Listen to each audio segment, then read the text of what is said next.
Guys, i-share ko lang sa inyo ang aking mga experience sa buhay nitong bulutong tubig na ito. Hindi pala ibig sabihin na tumanda ka na ay hindi ka makakaranas ng bulutong tubig, chickenpox, or hangga in Bisaya. Pero ngayon, ito, nasa 40s na tayo pero nakakaranas pa rin tayo ng hangga ng bulutong tubig o chickenpox na to. Hindi ko alam kung paano ko to tatanggalin. Guys, pagka nasa may edad na kayo nagkabulutong tubig, mas mahirap siya kaysa sa mga babies dyan, sa mga 0 or sa mga infants na nakakaranas ng chickenpox.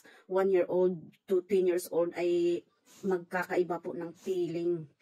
Iba yung mararamdaman natin pagka tayo ay adults or tumatanda na. Kasi po yung sakit ng ulo ay iba yung epekto. Hindi ka makakatulog, tapos yung kate, sobrang kate, tapos sabay kate na masakit, na mahapde, sobra. At saka yung epekto ng sakit ng ulo ay mas sobra, at saka yung fever, yung lagnat. At saka mas madami siya. Kaya kayong mga hindi pa nakaranas ng bulutong tubig, huwag niyong i-expect na hindi kayo makakaranas. Makakaranas at makakaranas din pala tayo ng bulutong tubig. Akala ko kasi noon na naranasan ko na to.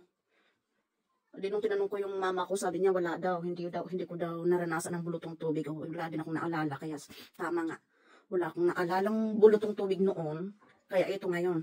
Una kasi ang nagkaroon ng bulutong tubig, ang anak ko, 10 years old na siya. Late na din daw yung sabi ng doktor, medyo late oh. Ako naman, asawa ko din.